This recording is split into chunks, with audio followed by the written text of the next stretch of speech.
आयशा, बताएं बहन क्या सवाल है। वालेकुम अस्सलाम। वालेकुम सलाम। हाकिम साहब, आपकी तबीयत ठीक नहीं है बोल के बाजी बोल रहे थे। आप अभी हमेशा हमेशा अच्छे रहना हाकिम साहब। आप आपको हर किसी की मेरी भी उम्र लग जाए हाकिम साहब। आपकी तबीयत अच्छी नहीं है बोलते मेरे को बहुत तकलीफ हो रही है हाकिम साहब। ये कल मेरे भैया के लिए आप बोले थे ना हाकिम साहब, जी। जी। तो वो कहाँ पर मिलती है वो मुझे नहीं मालूम, जरा वो पूछने का था। और थोड़ा मेरे को ये सर में बहुत दर्द होते रहता है हाकिम साहब। थोड़ा रो लिए तो कर लिए तो वो दर्द होते रहता, बार बार दर्द होता। तो मैं ये डॉट गोली है ना ले रही, तो इससे प्रॉब्लम होती बोल रही हैं।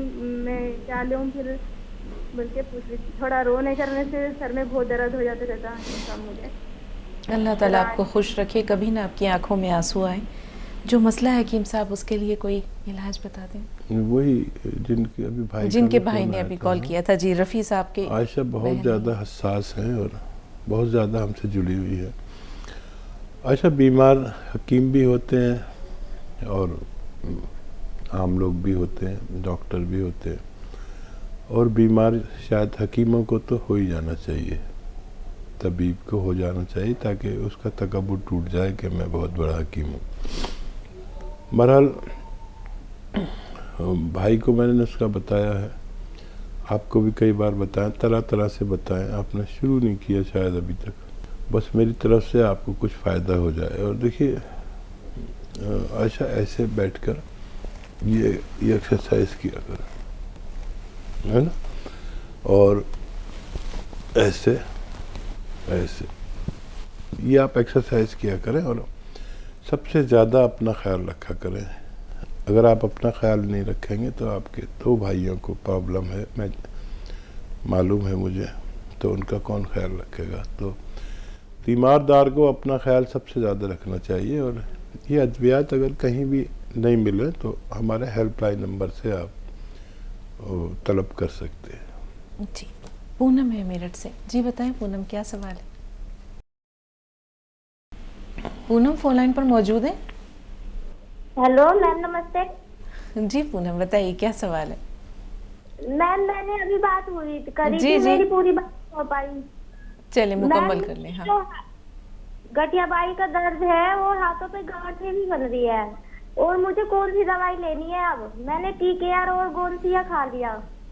अच्छा बेटा देखो, गठिया वालों को या तो टीकेयर खाएं या गोंसिया खाएं, लेकिन खाना ऐसे है कि अलसी को हल्का सा भून लें और इसका पाउडर बना के रख लें, 200-300 ग्राम अलसी का, और ये आधा चम्मच अलसी और आधा ग्राम गोंसिया, ऐसा 2 बार खाएं, नाश्ते के बाद और रात को खाने के बाद। अगर टीकेयर खाएं तो 1 कैप्सूल टीकेयर खाएं और अलसी खाएं। आधे से 1 चम्मच अलसी ले सकते हैं और 1 कैप्सूल टीकेयर। गठिया वालों को थोड़ा ज़्यादा वक्त में फ़ायदा होता है, किसी को 6 महीने, किसी को साल भी लग सकता है। अगर आपको फ़ायदा नज़र आता है तो आप लगातार ये नुस्खा ले सकते हैं। इसी नुस्खे से आपकी झाइयाँ भी अच्छी हो सकती हैं। कैल्शियम लिया करिए, 1 हफ्ते में 1 कैल्शियम की टैबलेट एलोपैथ में, तो इससे भी आपको बहुत फ़ायदा मुमकिन है। वाहिद खान साहब बताएं भाई क्या सवाल है आपका। जी अस्सलाम वालेकुम। वालेकुम वालेकुम अस्सलाम। अस्सलाम। जी हकीम साहब, एक तो गुजारिश आपसे ये थी, बीवी को थायराइड की परेशानी है एक तो, और मुझे ब्लड प्रेशर की है, तो इन दोनों के लिए कोई अच्छा सा नुस्खा आप बता दीजिए।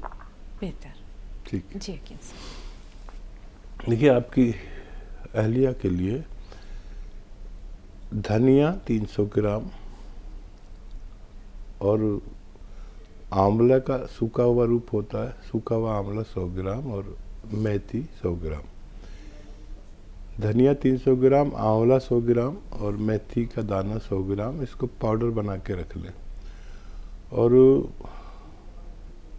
नमक, जैतून 1 चुटकी 1 गिलास या 2 गिलास पानी में मिलाएं, और खाने का सोडा 1 चुटकी ये पानी में मिलाएं, और इस पानी से सुबह निहार मुँह लिया करें और रात को सोते वक्त पी लें। और अपनी दवाएं भी अभी ना छोड़ें, आगे जाके वो दवाएं इंशाल्लाह छूट जाएंगी। 6-7 महीने ये नुस्खा लें तो इससे थायराइड से निजात मुमकिन है।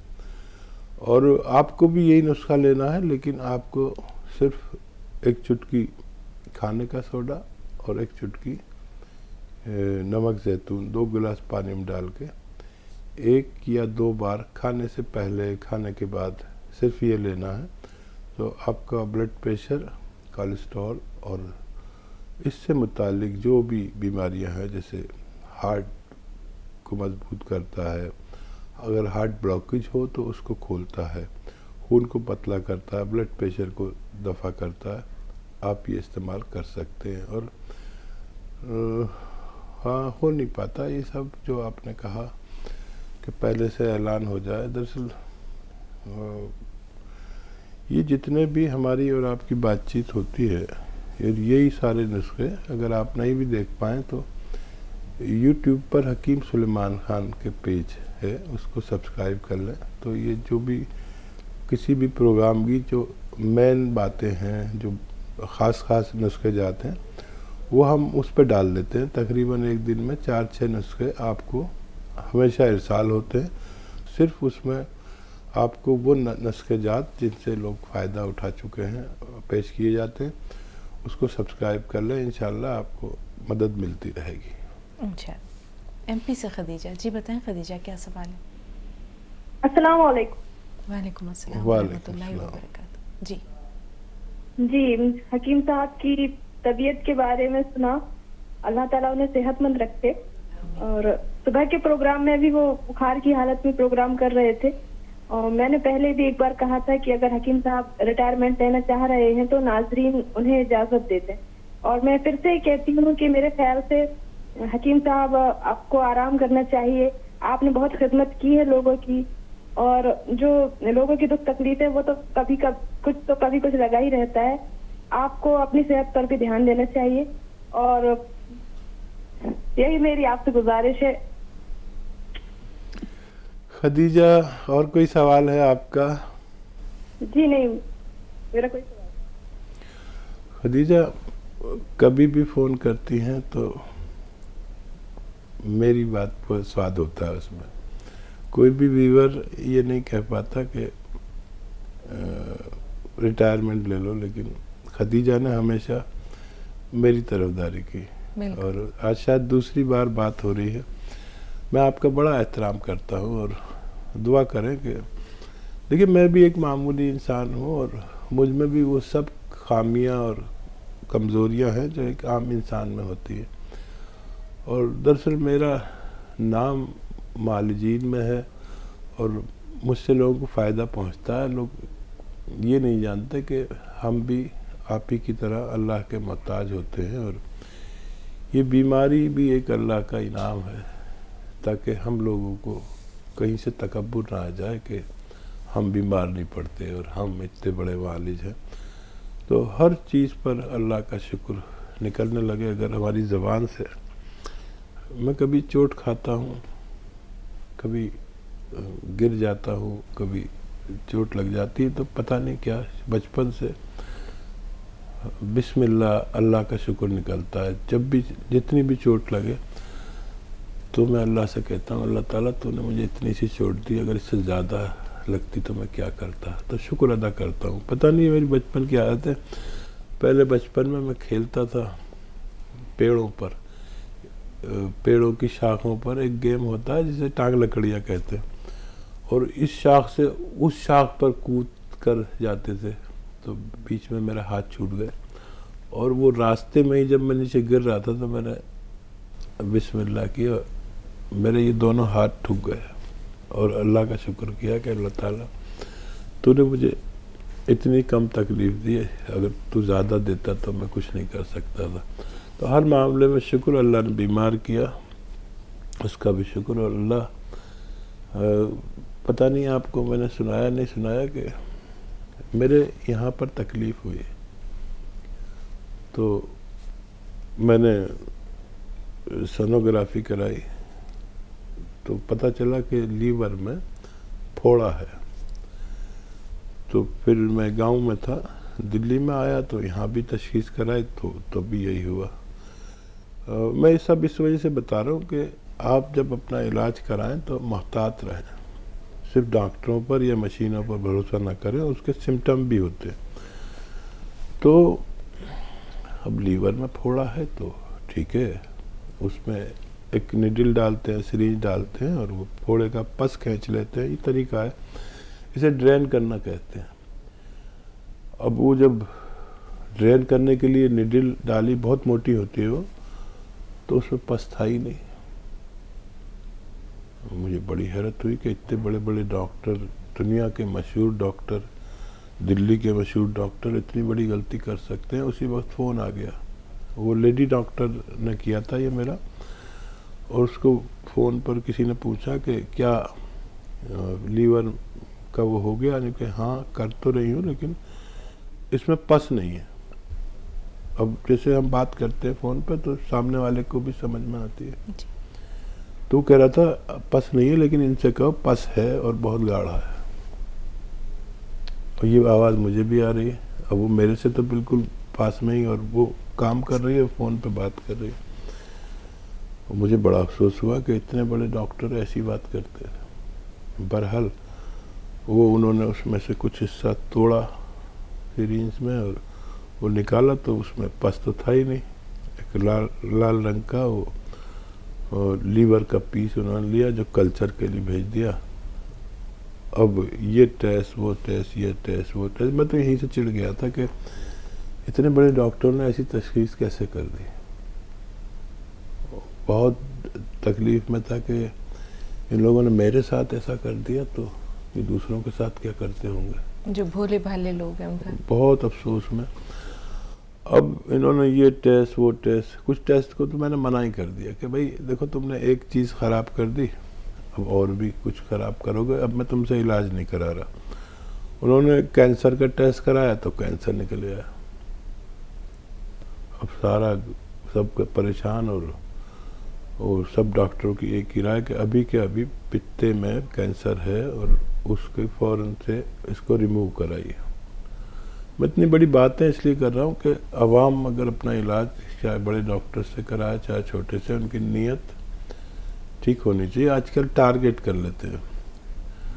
तो मैंने कहा आप डिस्चार्ज कर दीजिए, और मुझे कैंसर के सिम्टम नहीं हैं।